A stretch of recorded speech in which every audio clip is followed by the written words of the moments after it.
আমি আল্লাহর কাছে কদমে পড়ে কাঁদবো আর বলবো, আল্লাহ আমার উম্মতের বাঁচাও। কারণ কিয়ামতের ময়দানে সূর্যের গরম বড় কঠিন। মানুষগুলো পুরুষ নারী সব উলঙ্গ দাঁড়াবে হাসরের মাঠে। সূর্যের গরমে মাথার মগজগুলো টাস টাস করে ফেটে যাবে। জাহান্নামের আগুনের গরম, জমিনটা তামা হয়ে যাবে। নবীরা পর্যন্ত নাফসি নাফসি বলে কান্না করবেন, উম্মতেরা পাগলের মতো দৌড়াবেন। আল্লাহ পাক কহরিয়াতের আওয়াজ দিবেন, মারাত্মক আওয়াজ, রাগান্বিত আওয়াজ। আল্লাহ অর্ডার করবে, ফেরেশতা এই গুনাহগার বেনামাজির হাতে জাহান্নামের হ্যান্ডকাপ লাগাও, জাহান্নামের দিকে টেনে টেনে নিয়ে যাও। জাহান্নামের আগুন শরীরে লাগবে, কলিজা পর্যন্ত ভুনা হয়ে যাবে। ও যুবক, কিয়ামতের দিন উম্মতেরা পাগলের মতো দৌড়ায়, কোন নবী তাদের একটু সান্ত্বনাও দেয় না। এই উম্মতরা ঘুরতে ঘুরতে ঘুরতে ঘুরতে আমার কাছে দৌড়াইবে। আম্মা জান আয়েশা বলে, নবী আপনাকে কোথায় তারা পাবে? নবী বলেন, আমি আমার মাওলার সামনে মাকামে মাহমুদে সেজদায় পড়ে কাঁদব। সমস্ত নবীরা নিজেদের জন্য কান্না করবেন। আদম নবী বলবেন, আল্লাহ আমাকে বাঁচাও। মূসা নবী নিজের চিন্তায় কাঁদবেন। ঈসা নবী নিজের চিন্তায় কান্না করবেন। আমি মুহাম্মদ আল্লাহর দরবারে কান্না করে একবারও বলবো না, আল্লাহ আমারে বাঁচাও। একবারও আমি বলবো না। আমি আল্লাহর কাছে কদমে পড়ে কাঁদবো আর বলবো, আল্লাহ আমার উম্মতের বাঁচাও,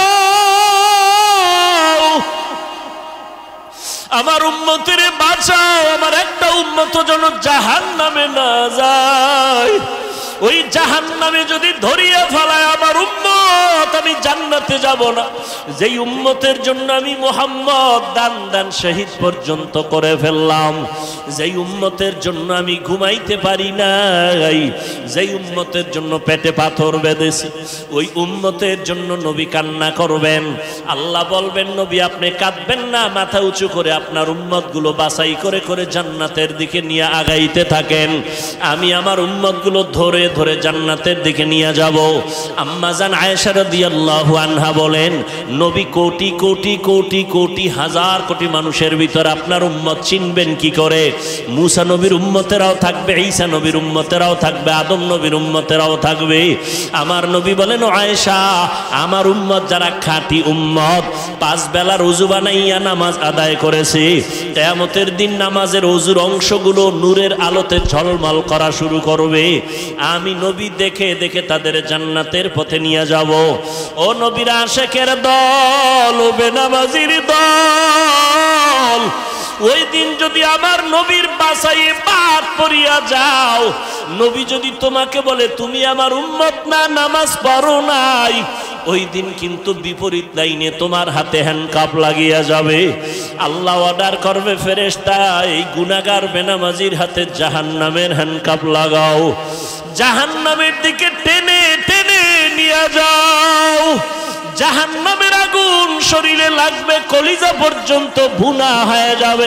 ও যুবক, ওয়াইল জাহান্নামটা মারাত্মক।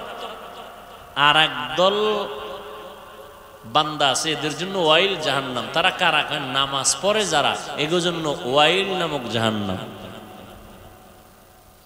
এতক্ষণ যা বুঝছিলেন মোটামুটি, কিন্তু এই কথায় তো ব্রেক হয়ে গেছেন। যারা খেয়াল করছেন, অনেকে খেয়ালও করে নাই। মিথ্যাবাদীর জন্য ওয়াইল নামক জাহান্নাম। মাপে যারা ভেজাল করে, ওয়াইল নামক জাহান্নাম।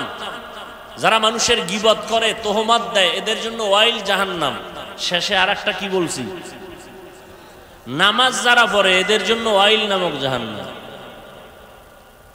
এই কথা বইলে আমার মতো বান্দা স্টেজ থেকে উঠে যাবে, এটা কেমনে সম্ভব? নামাজ পড়ে জাহান্নামে যাবে, এটা কেমন কথা? আল্লাহ সুন্দর করে বলেন, আরাআইতাল্লাযী ইউকাযযিবু বিদ্দীন ফাযালিকাল্লাযী ইয়াদউল ইয়াতীম ওয়া লা ইয়াহুয্যু আলা তাআমিল মিসকিন। পরের আয়াত পড়েন আপনারা। মুসল্লি, মুসল্লি কারে কয়? যা নামাজ পড়ে। আল্লাহ কয় ফাওয়াইলুন লিল মুসল্লিন, মুসল্লিদের জন্য ওয়াইল নামক জাহান্নাম। এই যারা নামাজ পড়েন মুসল্লি, স্পষ্ট এখানে কোনো ভেজাল নাই। ওয়াইল নামক জাহান্নাম যারা নামাজ পড়ে মুসল্লি, এদের জন্য। বলে কেমন মুসল্লি? চিন্তা করেন, আল্লাহ কোরআনে ভিন্ন আয়াতে চ্যালেঞ্জ দিয়েছেন, নামাজ মানুষকে গুনাহ থেকে বাঁচাবে, বিনা হিসাবে জান্নাত দিবে। কোরআনের আয়াত, ইন্নাস সালাতা তানহা আনিল ফাহশাই ওয়াল মুনকার।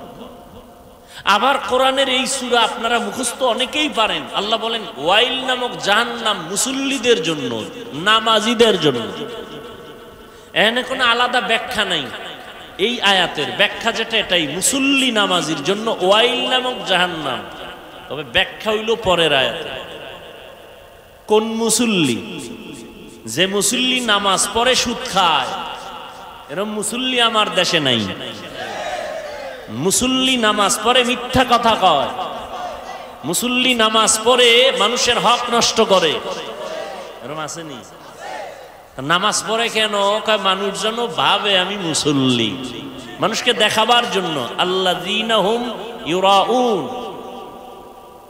ফাওয়াইলুল লিল মুসাল্লিন আল্লাযীনা হুম আন সালাতিহিম সাহুন আল্লাযীনা হুম ইউরাউন ওয়া ইয়ামনাউনাল মাউন। এমন মুসল্লি মানুষের দেখানোর জন্য নামাজ পড়ে, নামাজ মনে চায় না, ঠেকে পড়ে, ঠেকায় পড়ে পড়ে। যেমন নির্বাচন আইলে অনেকে আবার নতুন করে নামাজ ধরে, বিপদে পড়লে আব্বা মইরা গেছে নামাজ ধরে ফেলাইছে, আম্মা জান মারা গেছে টুপি পড়ছে নামাজ ধরছে, 15 দিন পর নাই। এরকম মুসল্লি নাই। ফাওয়াইলুল লিল, এমন মুসল্লিদের জন্য ওয়াইল নামক জাহান্নাম। ওয়াইল জাহান্নামটা বড় মারাত্মক।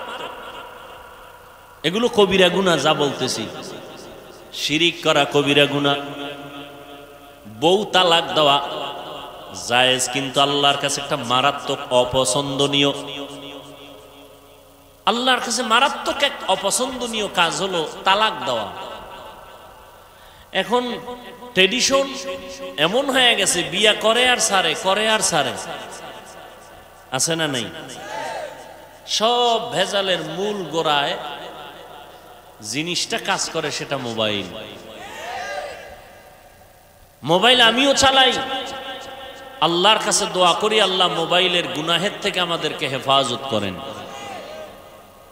তাহলে মুসিবত ওই যে বাহলুল আল্লাহর আশেক বাদশাহ হারুন রশিদের যুগের। কোন রশিদ? বাদশাহ হারুন রশিদ বড় একজন আল্লাহওয়ালা। তার স্ত্রীর নাম জুবায়দা।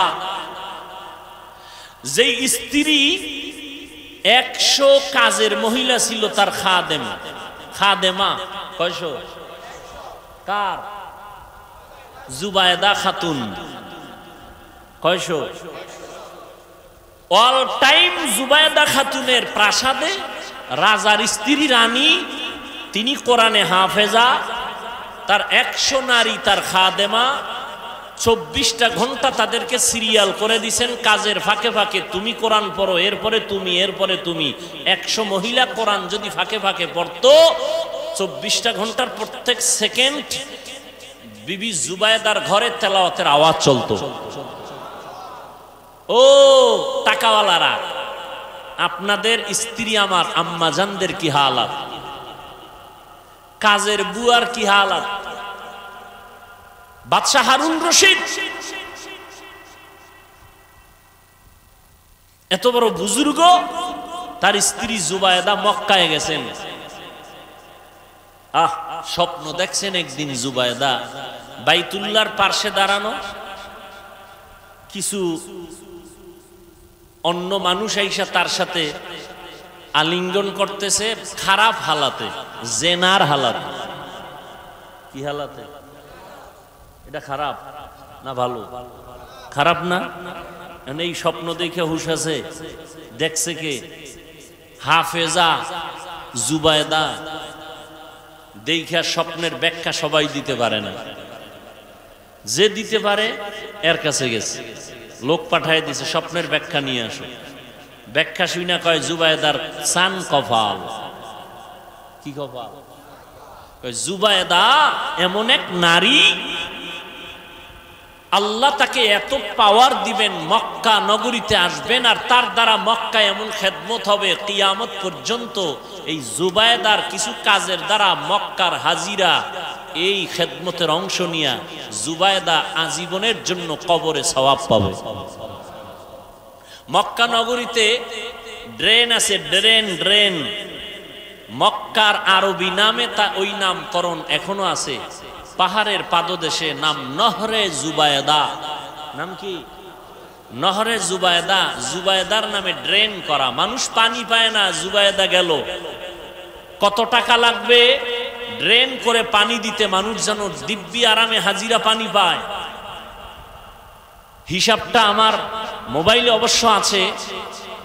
কত হাজার নিজের টাকা, বাদশা কিন্তু তার স্বামী, সরকারি 1 টাকাও খরচ করে নাই, নিজের টাকা দিয়া মক্কা নগরীতে বিশাল বড় ড্রেন করছে, মক্কার হাজিদের পানি পান করার ব্যবস্থা করেছে। এই জুবায়দা সেই নামে এখনো আছে সেই ড্রেন, সবাই জানে আরববাসী, নহরে জুবায়দা। 100 কাজের মহিলা, সব কোরআনে হাফেজা, নিজেও হাফেজা, 24 ঘন্টা কোরআন তেলাওয়াত, কাজ করে কোরআন তেলাওয়াত করে, কাজ করে কোরআন তেলাওয়াত করে। অর্থাৎ তার ঘরে 24 ঘন্টা কোরআনের তেলাওয়াত, আপনার ঘরে 24 ঘন্টা সিনেমার আওয়াজ, গানের আওয়াজ। ঠিক নেই? আল্লাহ হেদায়াত দান করুন। তো ওই যুগের একজন মজজুব আশেক, বাহলুল নাম, ওই পাগলা আল্লাহর বড় আশেক। তুফান আসছে, তুফান, ঝুপড়ি ছোট ঘর, ধরে নেন দক্ষিণ থেকে বাতাস আসতেছে, উত্তরে ঘর ধাক্কা দিয়ে ফালায় দিতেছে বাতাস। বিবি বলে, ওই পাগলার বিবি, তুমি গিয়ে একটা কিছু খুঁটি বাঁশ দিয়ে ঠেকা দাও। কোন দিক থেকে? দক্ষিণ দিক থেকে। তুফান আসতেছে দক্ষিণ থেকে, ঠেক দিবে কোন দিক দিয়ে? বাহলুল গিয়ে উত্তরে না গিয়ে দক্ষিণ দিয়া ধাক্কাইতেছে। বউকায় ব্যাপার কি? আল্লাহর সাথে কোনোদিন বাহলুল পাল্লা দেয় নাই। আল্লাহ যেহেতু চাই উত্তরে ফালাইবে, আমিও আল্লাহর সাথে একমত। মাওলার আশেক। দিল্লি কোথায়? কোথায়? ইন্ডিয়া। হ্যাঁ, আমাদের বাংলাদেশের আমগো বুকের উপর দিয়ে এখন ট্রেন চলে যাবে না ভারতে। আমরা এস্টাবলিশড হয়ে গেছি সারা দুনিয়ায়, না টাকা পয়সার দিক থেকে অনেক আগায় যাইতেছি। ভারত আমাদের বুকের উপর দিয়ে ট্রেন চালায় যাবে। দিল্লি শহরের শাহী জামে মসজিদ, বিশাল মসজিদ। আল্লাহ সবাইকে দেখার তৌফিক দান করেন। যাইয়েন মিয়া, কক্সবাজার যান, এখানে সেখানে যান, আড্ডা দেন। ওখানে গেলে ইমান বাড়ে, বেঈমানের ইমান নষ্ট হয়, মুমিনের ইমান কি? এই যে কক্সবাজারে যান, সিলেটে যান, জাফলং যান, মৌলভী বাজার যান, বিভিন্ন জায়গায় যান, আল্লাহর কুদরত দেখেন আর নামাজ পড়েন না। কি হবে এই সফর দিয়া? শাহজালালের মাজার দেখতে গিয়া ঘুরে সারা সিলেট দেখলে তো চোখে পানি আসবে, নামাজ ধরবে, খবর নাই। আল্লাহর কুদরত। সমুদ্রের পারে দাঁড়াইয়া বেঈমান ইমান আনছে, আর আমরা মুসলমান যাই ঠিক, কোনো চিন্তা। এই যে আপনাদের দূরে যাওয়ার দরকার কি? বড় স্টেশন, এখানে আর এক কেয়ামত না? কি কেয়ামত? আমি বলছি একদিকে, এরা ধরে নিছে আর একদিকে। আমি বলছি ওখানে যেই পরিমাণ তুফান হয়, মাঝে মাঝে বিপদ আসে। চাঁদপুর ধ্বংস করতে 1 সেকেন্ড লাগে। এই যে কয়েক বছর আগে, বেশি দিন হয় না, নড়িয়া, কোথায়? নড়িয়া নদী ভাঙে নাই, মানুষের বাড়িঘর পানির তলে যায় নাই। আপনাকে চাঁদপুর ভাঙে না কেন? ভাঙ্গে। আপনাকে যাইতে 1 সেকেন্ড লাগবে না এই পানির তলে। খালি আল্লাহ যদি অর্ডার দিয়ে দেয়, নদী গরম হওয়া শেষ। এই বড় স্টেশন, এই মোহনায় কত মানুষ চলে গেল, লঞ্চ চলে গেল, ট্রলার চলে গেল। কিন্তু এখন সে কুদরতের জায়গায় গিয়া ওই কুদরত দেখে না, লিপস্টিকের কুদরত দেখে। ডানা কাটা পরীরা বসে থাকে ওখানে, ভ্রমণ করে, ভ্রমণ। আমার ভয় লাগে। 2004 সালে, কত সাল? ইন্দোনেশিয়ায় সুনামি হয়েছিল। কি ইউটিউবে যারা এই লাইনে দৌড়াচ্ছেন সার্চ দিয়েন, আজকে সার্চ দিয়ে দেখেন, সার্চ দেন 2004-এ ইন্দোনেশিয়ার সুনামি। আমার তো ভয় লাগে, যেই পাপের অবস্থা, যেই পরিমাণ, হোটেলে হোটেলে পাপ, পাপের নগরী, পাপের স্টেশন, বড় স্টেশন। ঠিক মানে কি আপনারাই আকামে যান না? বন্ধু বান্ধব নিয়ে ঘুরতে যান, হায় হায় হায় হায়। এই জমিন শুধু চাঁদপুর কেন, গোটা বাংলাদেশ, গোটা দুনিয়াটা এখনো টিকে আছে শুধুমাত্র কোরআনওয়ালাদের কারণে। মাস্তানি যাই করেন, এই আল্লাহওয়ালা, কোরআনওয়ালা, নামাজি, কান্নাওয়ালাদের কারণে জমিন এখন স্থির আছে। করোনায় সব মাজা কাইট করে দিয়েছে, কোরআনওয়ালাদেরকে আল্লাহ সম্মানের জায়গায় রাখছে। একটা মাদ্রাসাও বন্ধ হয় নাই। তো দুনিয়াটা পরীক্ষার হল, এটাই পরীক্ষা। বয়ান চলতেছে, এমতো অবস্থায় কেউ দোকানে বসে টেলিভিশন দেখতেছে, কেউ মোবাইল চালাইতেছে, মাইকের আওয়াজ শুনতেছে, জানালা আটকায় দিছে, ভাল লাগে না, কি করি, টেলিভিশন দেখো। এভাবেই চলবে দুনিয়া, হঠাৎ করে কিয়ামত এসে যাবে। আমাদের বয়ানও চলবে, মানুষের বিড়ি টানাও চলবে। কি আগের তুলনায় তাবলিগ কমছে না বাড়ছে? পীর মুরিদি, মাদ্রাসা, আলেম ওলামা, ওয়াজ মাহফিল, শ্রোতা যেই পরিমাণ বাড়ছে সেই পরিমাণ বেনামাজি কমার কথা, কমছে না বাড়ছে? গাঞ্জাখোর, মদখোর, বেপর্দা, বিষয় কি? ওদের আকামও চলতেছে পাল্লা দিয়ে, আমাকে বয়ানও চলতেছে পাল্লা দিয়ে, পাল্লা পাল্লি চলতেছে, হার জিত।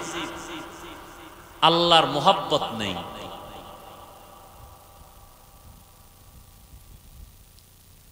আল্লাহ আমাকে আপনাদের সবাইকে হেদায়াত দান করুন।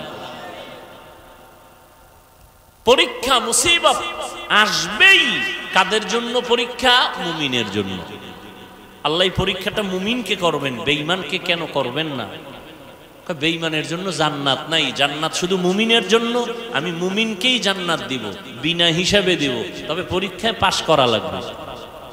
5টা জিনিসের দ্বারা আল্লাহ পরীক্ষা নেবেন: ভয়, ক্ষুধা, মালের ঘাটতি, জীবনের ঘাটতি, ফলের ঘাটতি।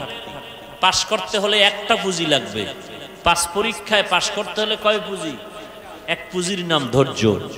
এই যে এখানে আপনারা বসছেন, এটাও এই ধৈর্য আবার 3 প্রকার। ইবাদতের বেলায় ধৈর্য, মুসিবতের বেলায় ধৈর্য, গুনাহের বেলায় ধৈর্য। এখানে বসছেন, এটা ইবাদতের একটা অংশ। যাদের ধৈর্য নাই ওরা নাই।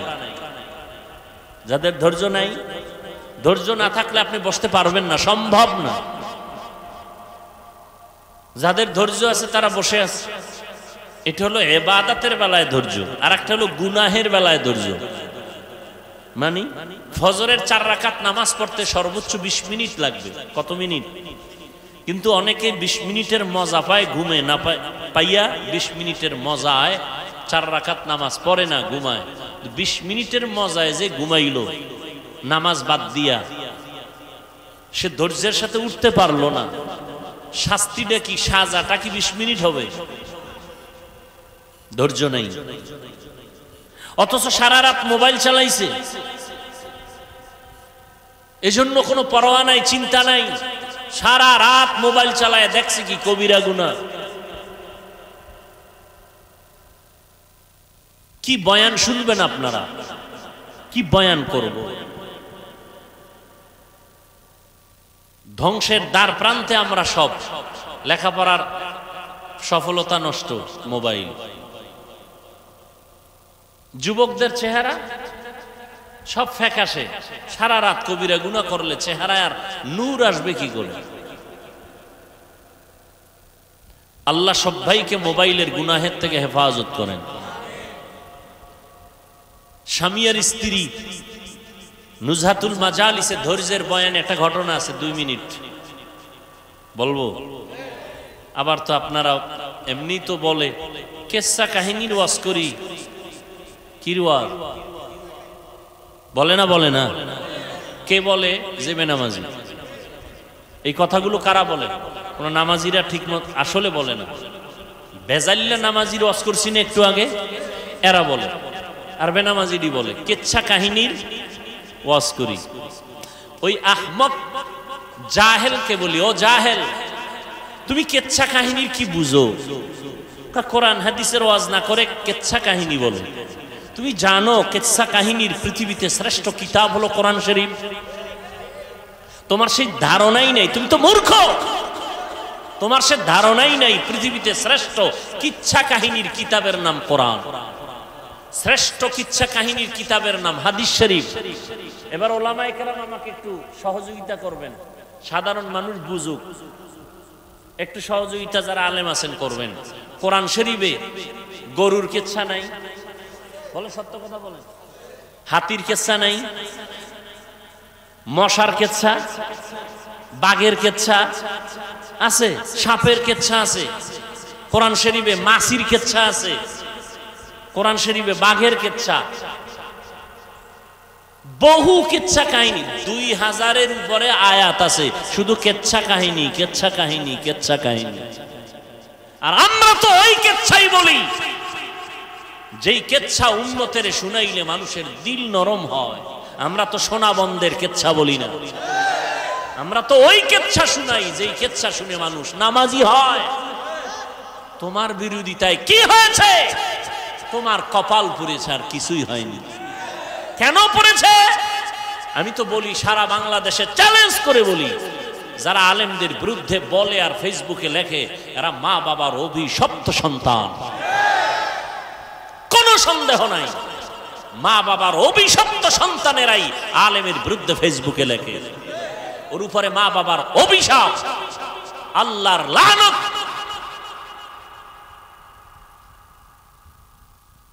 আল্লাহ হেদায়েত দান করুন। কোরআন শরীফে কুকুরের ঘর কেচ্ছা নাই, কি বলবো কোন? তো ওই জাহেলদেরকে কি বলা যায়? এরা বলে আমরা কেচ্ছা কাহিনীর ওয়াজ করি। কি বুঝাতে চাও? জাতিকে কি বুঝাতে চাও? কি মেসেজ দিতে চাও? আমাকে একটা জবাব দিবেন। আপনারা বয়ান কিছু শুনবেন না? রাগ আসতেছে দিলে? আমি যদি কোনো ভুল বলি দাঁড়ায় আমাকে একটু স্মরণ করায় দিবেন যে হাফিজ বেটা ভুল হচ্ছে। আমাকে একটু জবাব দিবেন নিরপেক্ষভাবে, কোনো স্বার্থ নিয়ে না, কোনো পক্ষ নিয়ে না। সত্য কথাটা আপনি বলবেন, মানেন আর না মানেন বলবেন। আচ্ছা বলেন তো, আমার দেশে তাবলীগের দ্বারা ইসলাম ও মুসলমানের কি পরিমাণ ক্ষতি হয়েছে? সত্যটা বলেন। আপনি মানেন না মানেন স্বীকার করেন, ক্ষতি হয় নাই? সবাই একমত? আচ্ছা, 2, কওমি মাদ্রাসার দ্বারা আমার দেশের মুসলমানের ঈমান ও আমলের কি ক্ষতি হয়েছে? সত্য কথাটা বলেন। নাম্বার 3, আমার দেশে হক পীর আসেনি? আছে। এই আহলে হক পীর মাশায়েখের দ্বারা আমার দেশের মুসলমান ইসলামের কোনো ক্ষতি হয়েছে? বলেন। তাবলীগের কথা শুনে মানুষ কি দাড়ি কেটে ফেলে? চরমনাই, উজানি, বাহাদুরপুর, নানুপুর আহলে হক যারা আছেন পীর মাশায়েখ, এদের বয়ানে মানুষ কি নামাজ পড়ার থেকে বেনামাজি হয়? কওমি মাদ্রাসার কারণে এদেশের সন্তানরা সব গাঞ্জাখোর হয়, সন্ত্রাসী হয়। তাহলে সবাই একমত? যদি একমত হন, আমি রাগের ভাষায় না মোহাব্বতের ভাষায় বলবো, মৃত্যু পর্যন্ত কোনোদিন 1 সেকেন্ডের জন্য তাবলীগের বিরুদ্ধে কিছু বলবেন না, কিছু লিখবেন না। কওমির বিরুদ্ধে কিছু বলবেন না, কিছু লিখবেন না। খাঁটি আল্লাহওয়ালা পীর মাশায়েখের বিরুদ্ধে কিছু বলবেন না, কিছু লিখবেন না। যদি করে থাকেন তওবা করে নেবেন। ঠিক আছে তো? ইনশাআল্লাহ আল্লাহ কবুল করেন। আপনি আরেকটা জবাব দেন, এটা অন্য প্রসঙ্গ। কিয়ামতের আগ মুহূর্ত পর্যন্ত আমাদের নবীজি আমাদেরকে কালেমার দাওয়াত দিতে, ঈমানের, ইসলামের দাওয়াত দিতে আসবেন। আমাদের নবীজি বলেন না কেন? আচ্ছা, আবু বকর আসবেন, ওমর ফারুক, কোন সাহাবা, ইমাম আবু হানিফা, ইমাম বুখারী, ইমাম মুসলিম, ইমাম তিরমিজি, ইমাম মালিক কেউ আসবেন কিয়ামতের আগে? আচ্ছা এবার আপনাকে প্রশ্ন, আমরা জান্নাতে যাব না? কথা বলেন ইনশাআল্লাহ। জান্নাতের ঠিকানা আছে কোরআন হাদিসে, কোথায়? এই যুবকরা জবাব দাও, জান্নাতের ঠিকানা কোথায়? কপাল খারাপ, তুমি কোরআন শরীফের আরবি বুঝো না, হাদিসেরও আরবি পারো না। এখন তোমার জান্নাতে যাইতে হলে কোরআন হাদিস থেকে ঠিকানা নিতে হবে। তুমি এখন কোরআনও বুঝো না, কোরআনের ব্যাখ্যাও বুঝো না, হাদিসও বুঝো না, হাদিসের ব্যাখ্যাও বুঝো না। এখন তোমার পথ কি? নবীও আসবে না, আবু বকরও আসবে না, সাহাবায়ে কেরাম আসবে না। এখন পথ কি তোমার? কি পথ? একটা পথ খোলা, উলামায়ে আহলে হকের পরামর্শ নিয়ে কোরআন সুন্নাহ অনুযায়ী চলা। কথা ঠিক? কিন্তু তুমি চায়ের দোকানে বইয়া মোছে তেল লাগায়া বলো আমি কোনো ওলিয়া উলিয়া মানি না, ব্যক্তি মানি না, মাযহাব মানি না, আমি কোরআন হাদিস মানি। তুমি কোরআনের আরবি বুঝো না, হাদিস বুঝো না। তুমি যদি বলো আমি কোনো ব্যক্তি মানি না, আমি কোনো মাযহাব মানি না, আমি কোনো ওলিয়া উলিয়া মানি না, আমি কোরআন হাদিস মানি, তুমি কোরআন হাদিস মানা কি জিনিস তুমি বুঝোই না, বুঝোই না কোরআন হাদিস মানা কি জিনিস। আমি তো সারা বাংলাদেশে কসম খাইয়া বলি, কসম খাইলে কথার গ্রান্টেড আরো বাড়ে। আল্লাহর কসম, জমিনে যারা বলবে আমরা ওলিয়া উলিয়া মানি না, এরা কোরআন শরীফ মানে না, বুখারী শরীফ মানে না, এরা বাতিল, এরা ভণ্ড। এদের যারা ভণ্ড স্বীকার করে না তারাও ভণ্ড। কথা বুঝাইতে পারছি? যারা বলে ওলিয়া উলিয়া মানি না, এরা কোরআন শরীফও কোন বুখারী শরীফও মানে না, এরা হক না বাতিল। এদের যারা বাতিল বলে না তারাও বাতিল। আল্লাহ হেদায়েত দান করুন। তো বলতেছিলাম নুজহাতুল মাজালিস একটা ঘটনা। ধৈর্য নিয়া স্বামী আর স্ত্রী, স্ত্রী স্বামীকে বলে তুমি আমাকে কেমন মহব্বত করো, বলে সীমাহীন, বলে দলিল তুমি আমার জীবন, তুমি আমার মরণ, যা চাইবা তাই দিবা। স্ত্রী আবার বলে যা চাইবো তাই দিবা, বলে অবশ্যই দিব। স্ত্রীও মোটামুটি দিনদারি, স্বামীকে একটু পরীক্ষাও করার নিয়ত, আসলে দিবা? দিবা। তালাক দাও, তালাক। কি দাও? স্বামী বলে মরে গেল তালাক, বলে তুমি ওয়াদা করছো দিবা, দাও। দুইজনে হালকা তর্ক, সমাধানের জন্য ওই যুগের নবীর কাছে রওয়ানা। রাস্তার মাঝে গিয়া স্বামী বেচারা পইরা গিয়া পাও ভাঙছে, চিৎকার দিয়া কাঁদে আল্লাহ আমারে বাঁচাও। স্ত্রী কয় নবীর দরবারে যাব না, বাড়িতে চলো। বাড়িতে গিয়া স্বামীর হাত ধরে বলে আমি যে তালাক চাইছিলাম কথাটা ফিরাই নিলাম, মাফ করে দাও। স্ত্রী বলে চাইলে কেন, চাওয়ার পরে আবার ফিরাই নাও কেন? স্ত্রী বলে তুমি রসুলের হাদিস শুনাইছো না?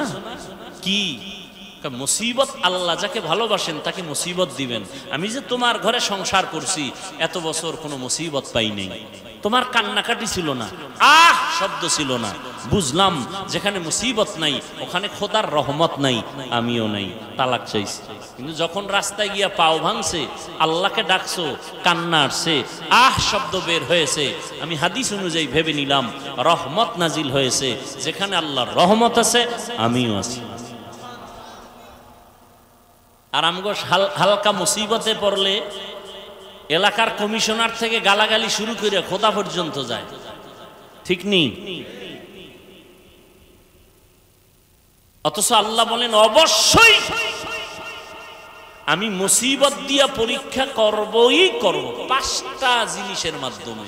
পাশ করার জন্য পুঁজি লাগবে একটা, নাম কি বলেন? ধৈর্য। দাম কত?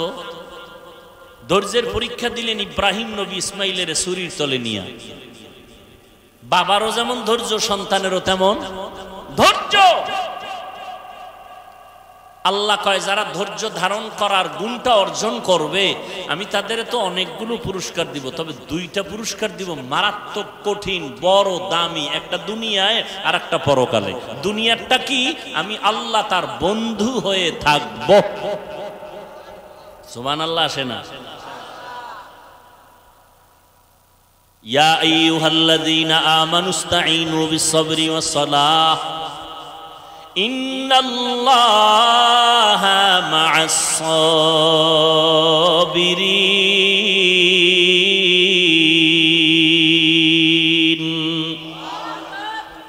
আল্লাহ বলেন আমার কাছে সাহায্য প্রার্থনা করো সালাত ও সবর ও সালাতের মাধ্যমে, নিশ্চয়ই আমি আল্লাহ সাবিরিন যারা ধৈর্য ধারণকারী তাদের বন্ধু হয়ে থাকব। বন্ধু হয়ে যাবেন না, বন্ধু হয়ে থাকবেন সারাক্ষণ। আল্লাহ যদি বন্ধু হয় কোনো পেরেশানি আছে? আছে কোনো পেরেশানি? কোনো পেরেশানি নেই, দুনিয়াতেও নাই। ধৈর্য ধারণকারী যারা তাদের জন্য আরেকটা বড় পুরস্কার পরকালে। কি কয়? যেদিন নবীরা পর্যন্ত আল্লাহর আযাবের ভয়, সূর্যের গরম, জাহান্নামের আগুনের গরমে বেকারার হয়ে যাবে, নবীরা যাদের কোনো গুনাহ নাই, সেই দিন আমি আল্লাহ ধৈর্য ধারণকারীদের বলবো বিনা হিসাবে জান্নাতে চলে যাও। ইন্নামা ইউওয়াফাস সাবিরুনা আজরাহুম, ইন্নামা ইউওয়াফাস সাবিরুনা আজরাহুম বিগাইরি হিসাব।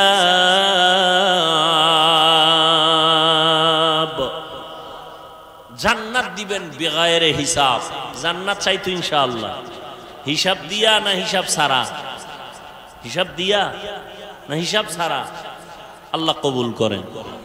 বেহেশত আযা কে আজারে নবাশত, কসে রাবা কসে করে নবাশু। আল্লাহ তাআলা বলেন আমি 5টা জিনিসের দ্বারা পরীক্ষা নিব। পাস করার জন্য একটা পুঁজি লাগবে। পুঁজির নাম কি? ধৈর্য। ধৈর্যটা হাদিস শরীফে নবী বলেন নিসফুল ঈমান, ঈমানের অর্ধেক হলো ধৈর্যের ভেতরে। ইয়া আইয়ুহাল্লাযীনা আমানুসবিরু ওয়া সাবিরু ওয়া রাবিতু ওয়াত্তাকুল্লাহা লাআল্লাকুম তুফলিহুন। ধৈর্যের উপরে মজবুত হয়ে থাকো।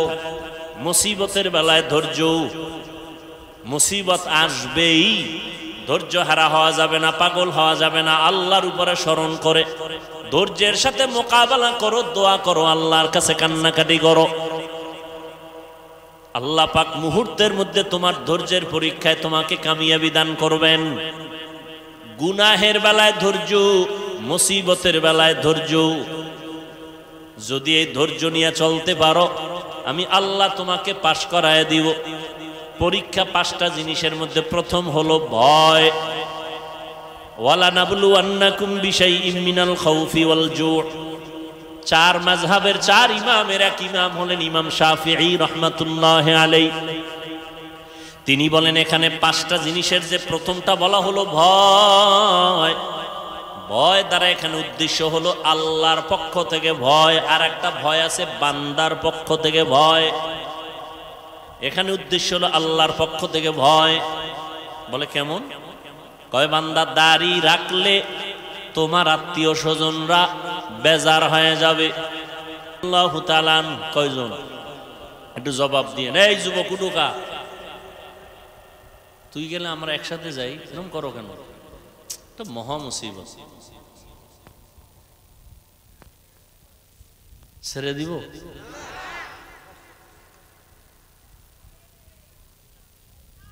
কি ব্যারাম, কি বয়ান করলে এরা বসবে আল্লাহ ভালো জানে। হ্যাঁ, কয়জন খলিফা? 4 জন। আর সর্দারকে রহমতের নবী, এরা গেছেন কলিজার টুকরা রসুলের, রসুলের কলিজার টুকরা কন্যা। নাম বলেন ফাতেমা, বাকিটাও বলেন রাদিয়াল্লাহু আনহা। মহিলা সাহাবিয়া, তাদের বেলায় কি বলতে হয়? রাদিয়াল্লাহু আনহা। আর পুরুষ সাহাবী যদি হয় রাদিয়াল্লাহু তাআলা আনহু। নবীজি সহ গেলেন কার ঘরে? ফাতেমা রাদিয়াল্লাহু আনহার ঘরে। ফাতেমা রাদিয়াল্লাহু আনহা মেহমানদারির জন্য একটা সুন্দর পেয়ালায় মধু দিয়েছেন। কি মধু? মধু দিয়েছেন। চার খলিফার সামনে রহমতের নবী বসে আছেন, মধু দিছে। ভালো না জিনিসটা? দিছে তার কন্যা, কলিজার মেয়ে, তাও সুন্দর একটা পেয়ালা, আকাশের চাঁদের মতো জিগজিগ করে। রসুল সামনে, হঠাৎ করে তাকায় দেখে পেয়ালার মধুর মাঝখানে একটা চিকন চুল। কি চুল? ছোট না, অনেক বড়। বড় চুলটা কাদের হয়? পুরুষের না? বর্তমানে বলা মুশকিল, কারণ পুরুষের চুল তো মহিলাদের থেকে লম্বা, ঠিক নেই? স্টাইল মহিলাদের মতো পেছনে খোপা বাঁধে, আবার ভাব লয় এরা সাধক। কি হাদিস শরীফে স্পষ্ট, যেই পুরুষ মহিলার সাজে সাজবে, যেই মহিলা পুরুষের সাজে সাজবে, জাহান্নাম, জাহান্নাম, জাহান্নাম। এখন তো আবার ওদিকে গেলে তো আর এক ঝামেলা। কি জেন্ডার? মেয়েরা থাকবে আকার আকৃতিতে মেয়ে, কিন্তু ভাবটা দেখাবে পুরুষের মতো, ঠিক না? আর ছেলেরাও ওই ভাব ধরতেছে। মেয়েরা জিন্স, ছেলেরা প্যান্ট শার্ট পরে, এখন মেয়েরাও, কথা বলে না, পরে। যাই হোক, চুল চিকন। নবীজি কয়, দেখছেননি আপনারা? ইয়া রাসূলুল্লাহ, দেখছি। কি? মধুর পেয়ালা। ভিতরে কিছু? নজর করে দেয়, হ্যাঁ দেখছি, একটা লম্বা চুল। এখান থেকে একটা মন্তব্য করেন তো এক একজনে। কি?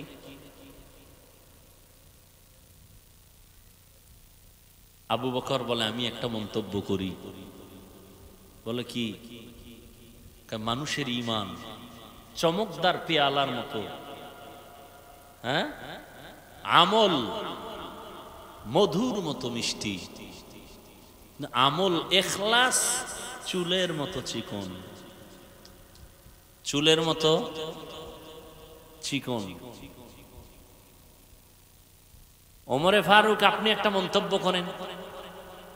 ওমরে ফারুক বলেন, ইয়া রাসূলুল্লাহ, আমি একটা মন্তব্য করি। দুনিয়ার চেয়ারে বসাটা পেয়ালার মতো চমকদার, আদল ইনসাফ প্রতিষ্ঠা করা, ক্ষমতায় বসিয়া মানুষের শাসন করা মধুর মতো মজা, কিন্তু ইনসাফ বজায় রাখা চুলের মতো কঠিন। চেয়ারেও বইছে, খুব মজা। চেয়ারে বলে একটা ভাবই তো আলাদা। কি ভাব? আলাদা। মানুষের বিচার আচার করে, এখানেও একটা মজা আছে না নেই? ডানেও টাকা, বামেও টাকা। ইনসাফ ঠিক রাখা কির মতো কঠিন? চুলের মতো কঠিন। ওসমান রাদিয়াল্লাহু তাআলা আনহু বলেন, ইয়া রাসূলুল্লাহ, আমিও একটা মন্তব্য করি। বলে, করেন। রহমতের নবী আমার, আল্লাহ পাকের কোরআন ও হাদিসের ইলম এ পেয়ালার মতো চমকদার। আমল করা, ইলম অর্জন করাটা মধুর মতো মজা, কিন্তু ইলম অনুযায়ী আমল কইরা আল্লাহ পাওয়া চুলের মতো বড় কঠিন। এত সুন্দর মজলিসটা কেমন মনে করেন? দেখছেন নি?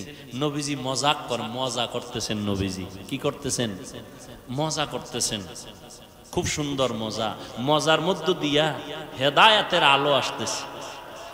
কি আলো আসতেছে? আর আমগো মজার ভিতরে দিয়া গুনাহ আসতেছে। গুনাহ, মজা করি গুনাহ দিয়ে। নাউযুবিল্লাহি মিন যালিক। আল্লাহ হেদায়েত দান করুন। হা, হযরত আলী আছে না নাই? নবী যদি অনুমতি দেন আমি একটা করি। হযরত আলী ডাক দিয়ে, এখন ইয়া রাসূলুল্লাহ, দিন কায়েম, দুনিয়াতে দিন কায়েমের জেহাদে যাওয়া পেয়ালার মতো চমৎকার, ওই রাস্তায় শাহাদাতের পেয়ালা পান করা মধুর মতো মিষ্টি। কিন্তু আল্লাহর মোহাব্বত নিয়ে যুদ্ধের ময়দানে জীবনকে বিসর্জন দেওয়া চুলের মতো বড় কঠিন। ফাতেমাকে আব্বা এত সুন্দর মজলিসে মতামত নিতেছেন, আমার একটা নিবেন না? নবী বলেন, মা তুমি বলো, তোমারটাই তো নিতে আসছি, বলো। ফাতেমা রাদিয়াল্লাহু আনহা বলেন, ওরে আব্বা জান, রহমতের নবী আমার, আমি তো নারী হিসাবে নারীদের বিষয়টাই টানি। বলে কি? কয় নারীদের পর্দা করা পেয়ালার মতো চমৎকার, পর্দা রক্ষা করিয়া চলা, চেহারাটা পেয়ালার মতো চমৎকার, আর পর্দা জীবনে কায়েম করা, এটা হলো মধুর মতো মিষ্টি। কারণ যেই মেয়েটা হাত কাউকে দেখায় না, চেহারাটা কাউকে দেখায় না, ওর একটা ভেতরে পাওয়ার থাকে আলাদা, সতীত্ব নষ্ট করে না, এর পাওয়ার আলাদা। ফাতেমা বলেন, ইয়া রাসূলুল্লাহ, কিন্তু বেগানার নজর থেকে নিজেকে বাঁচাইয়া রাখা চুলের মতো কঠিন। এখন বাদ আছে কে? কথা কয় না। নবী কয়, আমি একটা কইতাম না? নবী সবাই কয়, আপনি একটা তো কইবেন ইয়া রাসূলুল্লাহ। এর মধ্যে জিবরাইল হাজির। জিবরাইল কয়, এত সুন্দর মজলিস চলতেছে, আমি কি কমু না? আমি কি বলবো না রে রাসূল? হ্যাঁ বলেন। জিবরাইল ডাক দিয়া বলেন, ইয়া রাসূলুল্লাহ, আমি বলতে চাই, আল্লাহ রাস্তায় চলবে, দ্বীনের উপরে চলাটা, দ্বীনের আলো নিয়ে চলাটা পেয়ালার মতো সুন্দর, এর উপরে আমল করাটা মধুর মতো মজা, আল্লাহর সন্তুষ্টি অর্জন করা হলো চুলের মতো কঠিন। জিবরাইল কয়, আমনেগো মজলিস দেখা আল্লাহও কিছু কইতে চাইছেন, আল্লাহও বলতে চান। আল্লাহ, নবী বলেন, আল্লাহ বলার আগে আমারটা বইল লই। নবী বলেন, আমি আল্লাহর মারিফত অর্জন করা পেয়ালার মতো চমৎকার, চমকদার। আর মারিফতের মজা অন্তরে জমা করার নাম মধুর মতো মিষ্টি। আল্লাহর পরিচয় লাভের নাম মারিফত। মারিফতটা পেয়ালার মতো চমৎকার, আর আল্লাহর পরিচয় অন্তরে ধারণ করা হলো মধুর মতো মিষ্টি। কারণ যার মধ্যে আল্লাহর পরিচয় একবার আসবে, সে হবে আল্লাহর আশিক। ও যুবক, তুমিও মুসলমান, আমিও মুসলমান, তোমার আল্লাহ আমার আল্লাহ এক, তোমার নবী আমার নবী এক, তোমার ধর্ম আমার ধর্ম এক, তোমার কাবা আমার কাবা এক, তোমার কালেমা আমার কালেমা এক। ও নবীর আশিক, তুমি যে আল্লাহর গোলাম, আমিও সে আল্লাহর গোলাম, তুমিও যে নবীর উম্মত, আমিও সে নবীর উম্মত। তুমি যে কালেমা পড়েছো, আমিও সেই কালেমা পড়েছি। তোমার যে কাবা, আমারও সেই কাবা। তোমার যে ধর্ম, আমারই সে একই ধর্ম। অথচ তোমাকে পায়ে ধরে ধরে ধরে ধরে বয়ান করার পরেও তুমি দাড়ি রাখতে চাও না। আমি দাড়ি কাটতে লজ্জা পাই, তুমি দাড়ি রাখতে লজ্জা পাও। তুমি কেমন মুসলমান? আমি টুপি মাথায় না দিলে লজ্জা লাগে, তুমি মাথায় টুপি দিতে লজ্জা লাগে। তুমি কেমন মুসলমান? আমি আল্লাহর ঘর মসজিদে না ঢুকলে লজ্জা লাগে, তোমার মসজিদে ঢুকতে লজ্জা লাগে। তুমি কেমন মুসলমান? আজকে তো হিন্দুদের যদি এত কষ্ট করে বয়ান করতাম অনেক লাভ হতো। 6 মাসও লাগতো না, আমার দেশের হিন্দু বৌদ্ধ দল মদিনার আশেক হয়ে যেত ইনশাআল্লাহ। কিন্তু 12 মাস কুত্তার মতো দৌড়াই। সব আলেম ওলামারা না খাওন আছে, না ঘুম আছে, না সুস্থতা আছে, এত পেরেশানি করে পাও ধরে ধরে ধরে ধরে বয়ান করি। একবারও কিন্তু বলি নাই আমি 5 কল্লি টুপি মাথায় দিয়েছি তোমরাও দাও না হয় জাহান্নামে যাবা, একবারও বলি নাই। অন্য টুপিওয়ালারে গালিও দেই নাই। আমি কওমি মাদ্রাসার সন্তান, কোনোদিন আলিয়ার বিরুদ্ধে বলি নাই, স্কুল কলেজের বিরুদ্ধে বলি নাই। আমি তাবলিগের লাইনের সন্তান, যারা তাবলিগ করে না এদের একটা গালিও দেই নাই। আমি নাবির নিচে হাত বেঁধে নামাজ পড়ি, যারা বুকে হাত বেঁধে নামাজ পড়ে গালি দেই নাই, হিংসা করি নাই। আমরা 20 রাকাত তারাবি পড়নেওয়ালা মুসলমান, 8 রাকাত ওয়ালাদের গালি দেই নাই, হিংসা করি নাই। তুমি আমার 20 রাকাত নিয়ে কেন এত অ্যালার্জি? তুমি আমার কওমি নিয়ে কেন অ্যালার্জি? তুমি আমার টুপি নিয়ে কেন এত তোমার অন্তরে ব্যথা? আমি তোমার আলহামদুর পরে আস্তে আমিন বলি, তুমি জোরে জোরে আমিন বলো। কোনোদিন তর্কে যাই না, গালিও দেই না, হিংসা করি না। তুমি আমার আস্তে আমিন নিয়ে এত অন্তরে কেন এত ব্যথা নিয়ে চলো? আল্লাহর বান্দা, আমি মাদ্রাসায় পড়ুয়া, বলি নাই স্কুল ছেড়ে দাও, কলেজ ছেড়ে দাও, সব মাদ্রাসায় চলে আসো, একবারও বলি নাই। পাও ধইরা শুধু একটাই বলি, মা বাবার কথা মতো চলো, ওলামায়ে কেরামের পরামর্শ নিয়ে চলো, মদিনার নবীর আদর্শের মালা গলায় লাগাও রে যুবক। একটাই দাবি, ওই এতক্ষণ তোমার সামনে বয়ান করলাম, একটা দলের পক্ষে কথা বলি নাই। এই আওয়ামী লীগের পক্ষে বলছি, সত্য কথা বলো, মানো আর না মানো সত্য স্বীকার করো।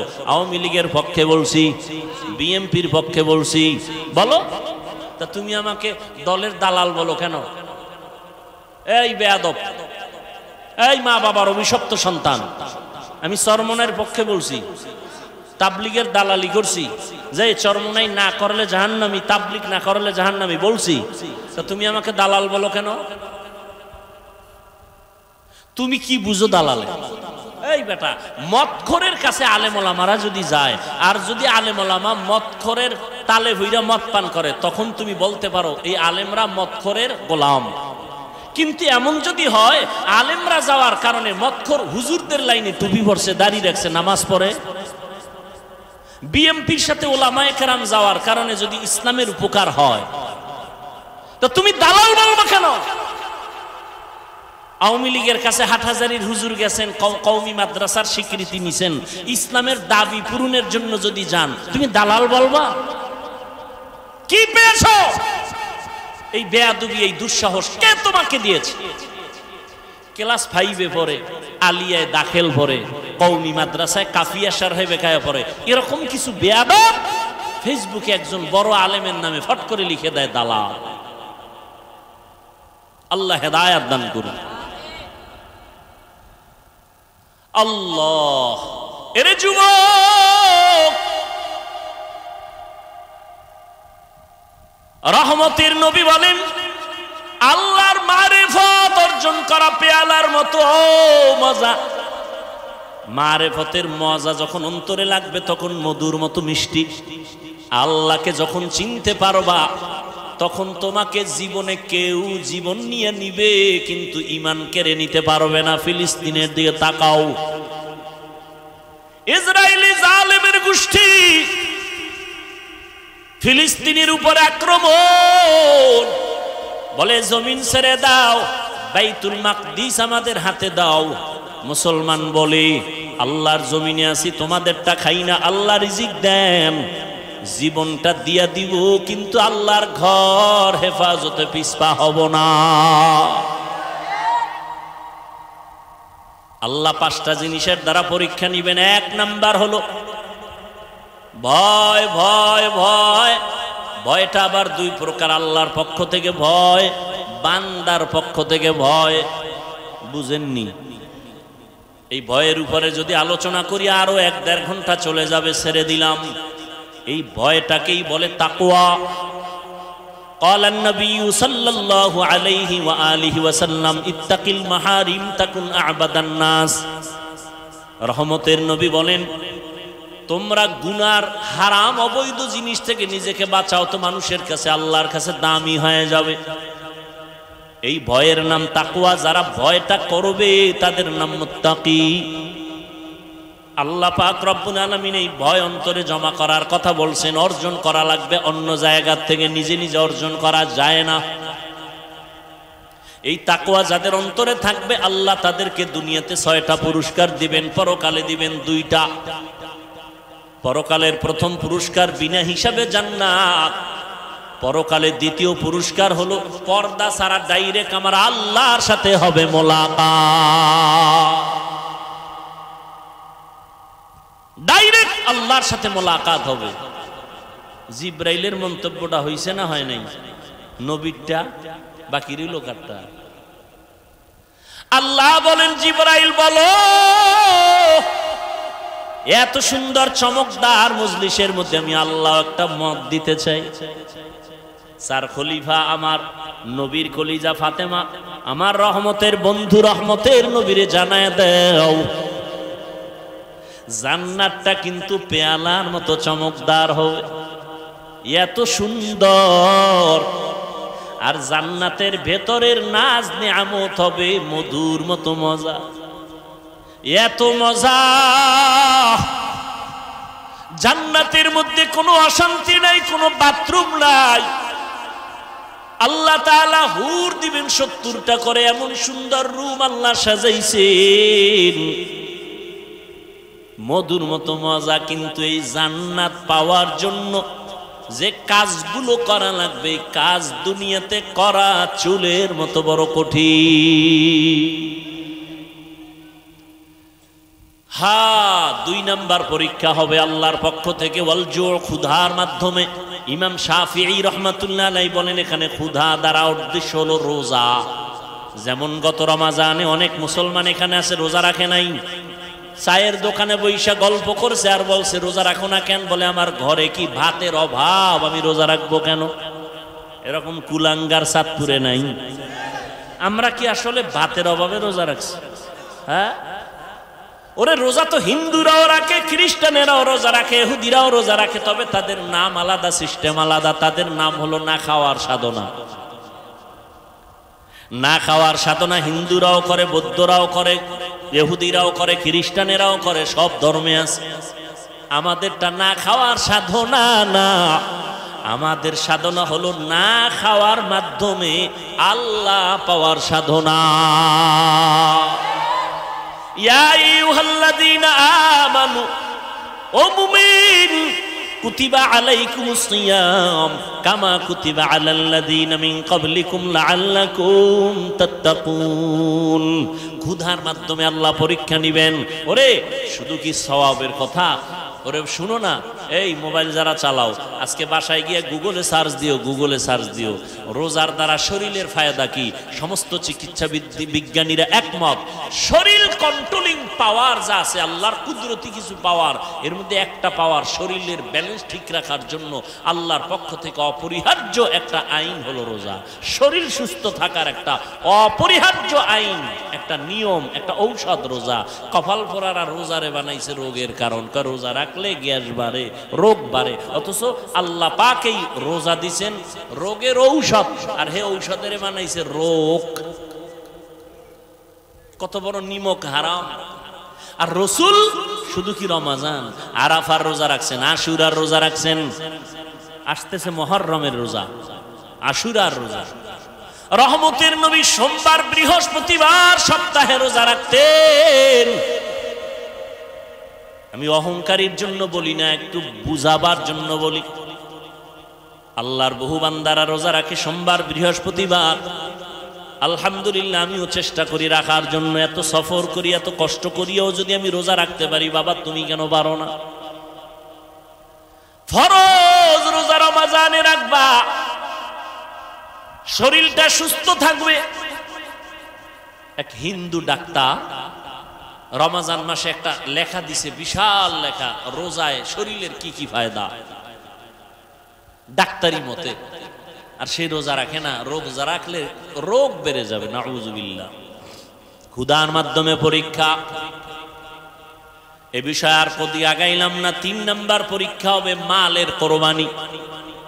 ইমাম শাফিঈ রাহমাতুল্লাহ আলাইহি বলেন এখানে মালের কোরবানি দ্বারা উদ্দেশ্য হলো যাকাত। ধনীরা যাকাত আদায় করো, যাকাত দাও।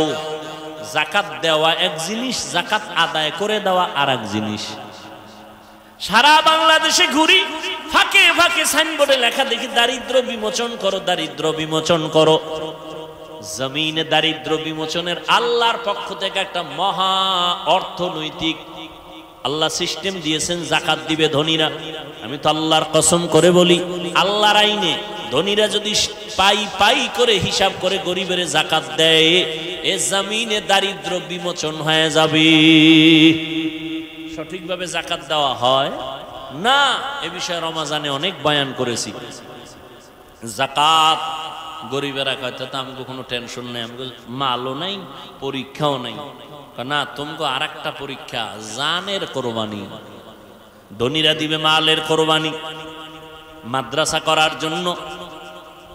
আমার ভাইরা কেউ 1 লাখ, কেউ 2 লাখ, কেউ 50,000 ধনী মানুষ দিয়া দিলেন। কিন্তু এখন ঘর উঠানো লাগবে, মাটি কাটা লাগবে, ইট দিয়া গাঁথনি দেওয়া লাগবে। এটা ধনী পারবে না, কয় গরিব তোমরা এই খাটনি দাও, জানের কোরবানি দাও। মালের কোরবানি দিলাম আমরা, জানের কোরবানি দাও তোমরা। আল্লাহ সমাজটাকে ব্যালেন্স করে দিয়েছেন। জানের কোরবানি, ইসমাইল নবী জানের কোরবানি দিতে বাবার ছুরির নিচে শুয়ে পড়ছেন। মালের কোরবানি, হাজী সাহেবরা বাইতুল্লাহ যায়, জানের কোরবানি, মালের কোরবানি। নামাজে দাঁড়াও বান্দা, এখানে মালও লাগে, জানও লাগে। ইবাদতে মালি, ইবাদতে বদনি। ও বান্দা, তুমি আল্লাহর দেওয়া জিনিস আল্লাহর পথে ব্যয় করো, কোরবান করো। ইন্না সলাতি ওয়া নুসুকি ওয়া মাহইয়ায়া ওয়া মামাতি লিল্লাহ ওয়া মামাতি লিল্লাহি রাব্বিল আলামিন। 5 নাম্বার পরীক্ষা হলো ফলের মাধ্যমে, ওয়াসসামারাত। ইমাম শাফিঈ রাহমাতুল্লাহ আলাইহি বলেন এখানে ফল দ্বারা উদ্দেশ্য হলো সন্তান। কারণ জমিনে যত মা আছে, মা, কোরআন শরীফে আল্লাহ তাদেরকে বলছে এরা ফসল উৎপাদনের ক্ষেত, আর ওই ক্ষেতের ফসল হলো সন্তান। ফসল সন্তান। আল্লাহ ফলের পরীক্ষা নিবেন। সন্তান আল্লাহ কাউকে দিবেন না, এটাও পরীক্ষা। কাউকে দিবেন, এটাও পরীক্ষা। আবার কাউকে দিয়া নিয়ে যাবেন, এটাও পরীক্ষা। সন্তান দেওয়ার ক্ষমতা আল্লাহর, নেওয়ার ক্ষমতাও আল্লাহর। ছেলে দেয় আল্লাহ, মেয়ে দেয় আল্লাহ, ঠিক নেই? আল্লাহ পরীক্ষা করেন।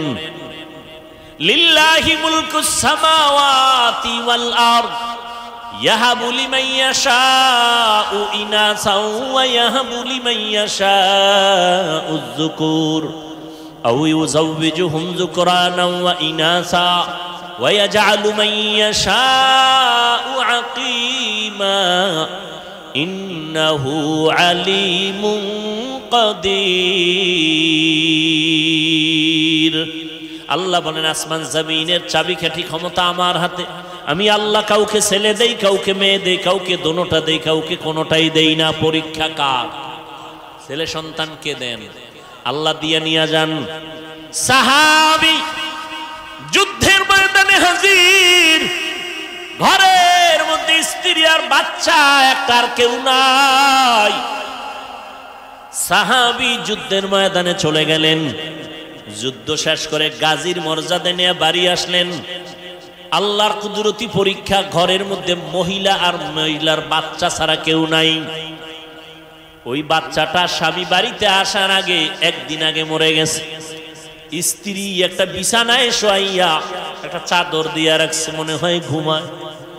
রাতে স্বামী ঘরের মধ্যে আসেন, স্ত্রী আনন্দে বরণ করেছেন, খানা দানা আপ্যায়ন করেছেন। স্বামী এক পর্যায়ে বলে, বিবি আমার সন্তানের কি হালাত? স্ত্রী কতটা হেকমত লাগায় জবাব দিলেন। সাহাবী তো, তার স্ত্রীও তো তেমন। আমগো আম্মা জানেরা হুদা জায়গায় স্বামীরে টেলিফোন করে পেরেশানি দেয়। হুদা জায়গা, কই আছো? অমুক জায়গায়, তাড়াতাড়ি আও, একটা বিপদ। ঘরে দেয় কিছুই না, পেট ব্যথা উঠছিল গেছি গা। এইরকম সাহাবায়ে কেরাম এমন আল্লাহ তাদের নেয়ামত দান করেছেন। নেককারিনী স্ত্রী একটা স্বামীর জন্য বড় নেয়ামত। স্বামীকে পেরেশানি দেয় না, বরং স্বামীর পেরেশানিটা নিজেও ভাগ করে নেয়। ও স্বামী, তুমি অল্প টাকা কামাই করো, কোনো টেনশন নিবে না, আল্লাহ বরকত দিবে। এইটা যদি একজন নারী কয়, স্বামীর আর দুনিয়াতে কি চাই? ঈদে জামা কাপড় আনতে পারে না, স্বামীর মাথা গরম, একা একা পারে না, মইরা যায়, কান্না করে। বিবি স্বামীর হাত ধইরা, ও স্বামী আমার, বাচ্চা দুইটা আছে, একটা আছে, তিনটা আছে, ওদের কিছু কাপড় দাও, আমার কোনো কাপড় লাগবে না। আল্লাহ যেদিন তোমারে টাকা দিবে সেই দিন তুমি আনবা। এখন আমরা কোন রকম চলবো ইনশাআল্লাহ, কোনো টেনশন নিবা না। এমন একটা সাহস যদি আম্মা জান স্বামীরে দেয়, ওই স্বামী কোনোদিন হালাল টাকা ছাড়া কারো হক নষ্ট করে হারাম টাকা ঘরে নিবে না। আর যেই মহিলা খালি স্বামীর টাকা চুরি করে, চুরি করে বড় স্টেশন ধরায়, ঠিক নি? এরপরে হকাস মার্কেটে যায়, আরো কত কত নতুন নতুন মার্কেটে দৌড়ায়, ঠিক নি? স্বামী যত আনে নাই, যত আনে নাই, যত আনে নাই। আল্লাহর কসম, স্বামী যদি হালাল ভাবে টাকা রুজি করে আর স্ত্রী যদি স্বামীর অজান্তে টাকা ডানবাম করে, ওই কামাইতে কোনোদিন বরকত ওই সংসারে হবে না। এজন্য একটা প্রবাদ আছে না, সংসার ধ্বংস হয় না, সংসার ধ্বংস হয় নারীর কারণে, সংসার ধন্য হয় কথা কয় না রমণীর গুণে। ভালো একটা নারী ঘরে আনিস রে যুবক, ইডেন কলেজে যাইস, দামি দামি নারী বয়ে রইস, জাহাঙ্গীরনগরে যাও, চাঁদপুরে বিভিন্ন পার্কে যাও, বড় স্টিনে যাও, ডানা কাটা ভরি ঘরে নিয়ে আইও। ডানা কাটা ভরি মানে কি? এই ভরি খালি ডানাই কাটবে। বিয়ার সিঁড়িতে ভাও দিয়া শাশুড়ির ডানা কাইটা কয় তোর মা খারাপ, ডানা কাটা একটা শেষ। কয়েকদিন কয় তোর বাপটাও কি করুম, কয় চাঁদপুর থাকবি, কহ তা শহরে বাসাল, না হয় ঢাকায় ল। ঢাকায় যাইয়া স্বামী একদিক, স্ত্রী আর একদিক, কিছু টাকা আত্মসাৎ করে কয় তোর ডানাও কাটলাম গেলাম, ডানা কাটা ভরি। এরে যুবক, জীবনটা নষ্ট করিস না রে যুবক, চরিত্র অমূল্য সম্পদ। ভালো একটা নারী ঘরে নিস, দুনিয়াতে জান্নাতের ঘেরান নাকে পাইয়া খবরে যাবি। আল্লাহ সবাইরে কবুল করেন। বুড়ারা কি আর একটা করবেন? তো কি বুঝছে আমিন কইলেন? খা চলে একা দুইটা সমানে, এখন দুই বিয়ার ওয়াজ চলে না, বেশি বিয়া করো, বেশি বিয়া করো। হ্যাঁ, দুই বিয়া কইরা শান্তিতে আছে 1 কোটি মানুষের মধ্যে একজন পাবেন কিনা সন্দেহ। বড় বউয়ের মন খুশি কইরা কবরে যাওয়া বড় বড় বড় বড় হাজার বড় থেকে কঠিন। একজনে 4 বিয়া করছে, কয় বিয়া? তো একজনে জিগায় ভাই আপনি 4 বউর হক আদায় করেন? কহ কেমনে? কয় ছোট বউর লগে থাকি আর 3 বউর লগে মোবাইলে সারি, হক আদায় করে। 4 বিয়ার ওয়াজ চলে, কিন্তু আল্লাহ যে একটা রেড সিগন্যাল দিয়ে রাখছে আয়াতটার মধ্যে খবর নাই। ওয়া ইন খিফতুম, যদি তুমি স্ত্রীদের মধ্যে ইনসাফ বজায় না রাখতে পারো, খবরদার ফাওয়াহিদা একটা নিয়ে থাকো, না হয় স্ত্রী তোমার জাহান্নামে যাওয়ার কারণ হয়ে যাবে। আল্লাহ মাফ করুন। সব ধ্বংসের পেছনে মোবাইল। হ্যাঁ যুবকেরা, চরিত্র সুন্দর করো, ডাক্তার হও, আদর্শবান হও, ইঞ্জিনিয়ার হও, আদর্শবান হও। জীবনে সম্মান দেখবা কাকে বলে? দুনিয়ার মানুষ তোমার পায়ের নিচে গুরু গুরু গুরু করে, সম্মান। চরিত্র লাগবে, চরিত্র, আর লাগবে শারীরিক সুস্থতা। চরিত্র ঠিক রাখতে হলে রাতের ঘুম, মোবাইল থেকে দূরে থাকো। সুস্থ থাকার জন্য অপরিহার্য কর্তব্য রাতের ঘুম। কয় দোনোটাই নষ্ট করছে এই রাতের ঘুমও নাই, চরিত্রও ঠিক নেই। কার কারণে? মোবাইলের কারণে। রাতের ঘুম নাই তো শরীর নষ্ট। দেখো না, কার্টুন দেখতে দেখতে যুবক নিজেই কার্টুন হয়ে গেছে। চেহারার মধ্যে কোনো উজ্জ্বলতা নেই, তাকাইলে মায়া লাগে না।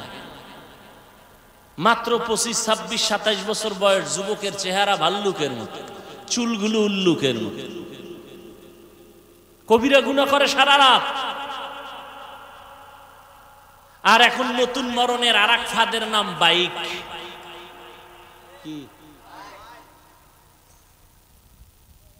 বাইক ওখানে বইলেই শরীর খালি আগুন লাগে, আগুন গরম হয়।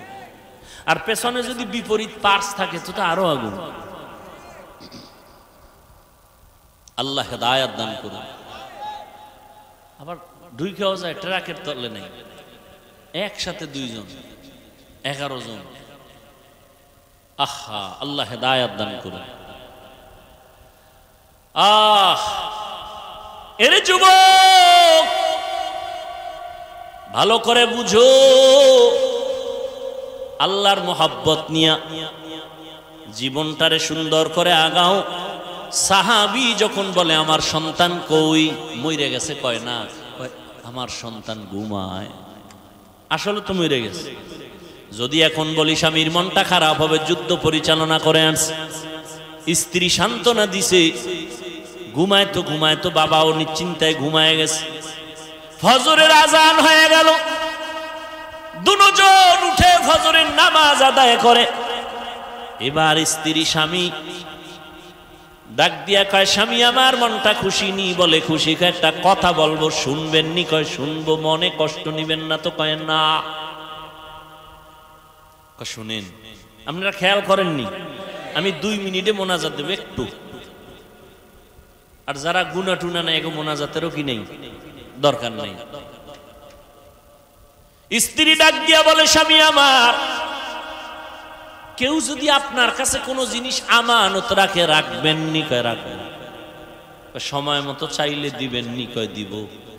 কয় দিতে গিয়া মনে কোনো কষ্ট পাবেন নি? কয় না। দেখছেন নি কারবার, বুঝেননি? স্ত্রী ডাক দিয়া কয়, স্বামী আমার, আল্লাহ তাআলা আমাদেরকে একটা সন্তান দিয়েছেন, আমানত। আল্লাহ আমানত হিসেবে দিয়েছেন। সময় হয়ে গেছে, গত পরশুদিন আল্লাহ নিয়ে গেছে। এই কথা শুই না স্বামী একটা চিৎকার মেরে পড়ে গেছেন। হুশে আইসা ডাক দিয়া কয়, বিবি, আল্লাহ সন্তান দিছেন, নিয়ে গেছেন, দুঃখ নাই। তবে হাদিস আর কোরআনের বয়ানে যা বুঝলাম, ধৈর্যের পরীক্ষায় তুমি পাস। আমি নিশ্চিত তুমি জান্নাত পেয়ে যাবারে বিবি। তুমি আমার হাতে হাত রাইখা একটু ওয়াদা দাও, জান্নাতে যাওয়ার সময় আমারে নিয়ে যাইবা। কারণ কিয়ামতের ময়দানে সূর্যের গরম বড় কঠিন। মানুষগুলো, পুরুষ নারী সব উলঙ্গ দাঁড়াবে হাসরের মাঠে। সূর্যের গরমে মাথার মগজগুলো টাস টাস করে ফেটে যাবে। জাহান্নামের আগুনের গরম, জমিনটা তামা হয়ে যাবে। নবীরা পর্যন্ত নাফসি নাফসি বলে কান্না করবেন, উম্মতেরা পাগলের মতো দৌড়াবেন। আল্লাহ পাক কহরিয়াতের আওয়াজ দিবেন, মারাত্মক আওয়াজ, রাগান্বিত আওয়াজ। লিমানিল মুলকুল ইয়াউম লিল্লাহিল ওয়াহিদিল কাহ্হার। আল্লাহ পাক যখন কুদরতি আওয়াজটা রাগান্বিত হালাতে দিবেন, আজকের দিনের রাজত্ব কার বলিয়া হাসরের ময়দানটা থরথর থরথর করে কেঁপে উঠবে। নবীরা পর্যন্ত গুনাহ নাই কিন্তু কান্না শুরু করবেন। মুসা নবী কাঁদবেন, আল্লাহ আমার উপায় কি হবে? ঈসা নবী কান্না করবেন, আমার কি উপায় হবে? ইব্রাহিম নবী কান্না করবেন, আমার উপায় কি হবে? আদম নবী কান্না করবেন, আমার কি উপায় হবে? নূহ নবী কান্না করবেন, আমার কি উপায় হবে?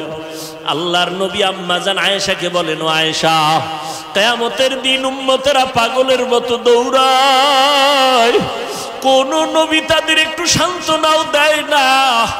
এই উম্মতরা ঘুরতে ঘুরতে ঘুরতে ঘুরতে আমার কাছে দৌড়াইবে। আম্মা জান আয়েশা বলে, নবী আপনাকে কোথায় তারা পাবে? নবী বলেন, আমি আমার মাওলার সামনে মাকামে মাহমুদে সেজদায় পড়ে কাঁদব।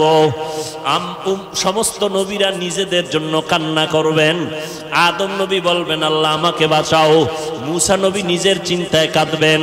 ঈসা নবী নিজের চিন্তায় কান্না করবেন। আমি মুহাম্মদ আল্লাহর দরবারে কান্না করে একবারও বলবো না, আল্লাহ আমারে বাঁচাও। একবারও আমি বলবো না। আমি আল্লাহর কাছে কদমে পড়ে কাঁদবো আর বলবো, আল্লাহ আমার উম্মতের বাঁচাও, আমার উম্মতের বাঁচাও। আমার একটা উম্মত যেন জাহান্নামে না যায়। ওই জাহান্নামে যদি ধরিয়ে ফেলায় আমার উম্মত, আমি জান্নাতে যাব না। যেই উম্মতের জন্য আমি মুহাম্মদ দান শহীদ পর্যন্ত করে ফেললাম, যেই উম্মতের জন্য আমি ঘুমাইতে পারি নাই, যেই উম্মতের জন্য পেটে পাথর বেঁধেছি, ওই উম্মতের জন্য নবী কান্না করবেন। আল্লাহ বলবেন, নবী আপনি কাঁদবেন না, মাথা উঁচু করে আপনার উম্মতগুলো বাছাই করে করে জান্নাতের দিকে নিয়ে আগাইতে থাকেন। আমি আমার উম্মতগুলো ধরে ধরে জান্নাতের দিকে নিয়ে যাব। আম্মা জান আয়েশা রাদিয়াল্লাহু আনহা বলেন, নবী কোটি কোটি কোটি কোটি হাজার কোটি মানুষের ভিতর আপনার উম্মত চিনবেন কি করে? মুসা নবীর উম্মতেরাও থাকবে, ঈসা নবীর উম্মতেরাও থাকবে, আদম নবীর উম্মতেরাও থাকবে। আমার নবী বলেন, ও আয়েশা, আমার উম্মত যারা খাঁটি উম্মত, 5 বেলার ওযু বানাইয়া নামাজ আদায় করেছে, কিয়ামতের দিন নামাজের ওযুর অংশগুলো নূরের আলোতে ঝলমল করা শুরু করবে। আমি নবী দেখে দেখে তাদের জান্নাতের পথে নিয়ে যাব। ও নবীর আশিকের দল, ও বেনামাজির দল, ওই দিন যদি আমার নবীর বাসায় বাদ পড়িয়া যাও, নবী যদি তোমাকে বলে তুমি আমার উম্মত না, নামাজ পড়ো নাই, ওই দিন কিন্তু বিপরীত লাইনে তোমার হাতে হ্যান্ডকাপ লাগিয়া যাবে। আল্লাহ অর্ডার করবে, ফেরেশতা এই গুনাহগার বেনামাজির হাতে জাহান্নামের হ্যান্ডকাপ লাগাও, জাহান্নামের দিকে টেনে টেনে নিয়ে যাও। জাহান্নামের আগুন শরীরে লাগবে, কলিজা পর্যন্ত ভুনা হয়ে যাবে। ও যুবক, স্কুলে পড়ো, কলেজে পড়ো, চাকরি করো, ব্যবসা করো, কোনো বাধা নাই। আল্লাহকে পাওয়ার জন্য আলেম হওয়া শর্ত না, মাদ্রাসায় পড়া শর্ত না। অন্তরকে গুনাহমুক্ত করে দাও। মা বাবার দোয়া নিয়ে চলো, উলামায়ে কেরামের পরামর্শ নিয়ে নবীর তরিকা সুন্নাত অনুযায়ী চলো। জীবনে জবান দিয়া কাউকে কষ্ট দিও না, মা বাবারে কষ্ট দিও না। তোমার ব্যবহার দিয়া মুরব্বী উলামায়ে কেরামের কষ্ট দিও না। নবীর তরিকা মানিয়া চলো। তোমার মতো কত যুবক জীবনে মাদ্রাসায় পড়ে নাই, স্কুল কলেজে জেনারেল লাইনে থাকিয়া রাস্তায় গাড়ি চালায় নামাজ পড়ে, তুমি কেন পারবা না রে বাবা? তোমার মতো যুবক তাকায় দেখো, দোকানদারি করে, ব্যবসা করে, চাকরি করে, নামাজ ছাড়ে না, তুমি কেন পারবা না? ও বাবারা, বুড়ারা, আপনাদের মতো কত বুড়া মুরব্বীরা মসজিদে গিয়া 5 বেলার নামাজ পড়ে, আপনারা কেন পারবেন না?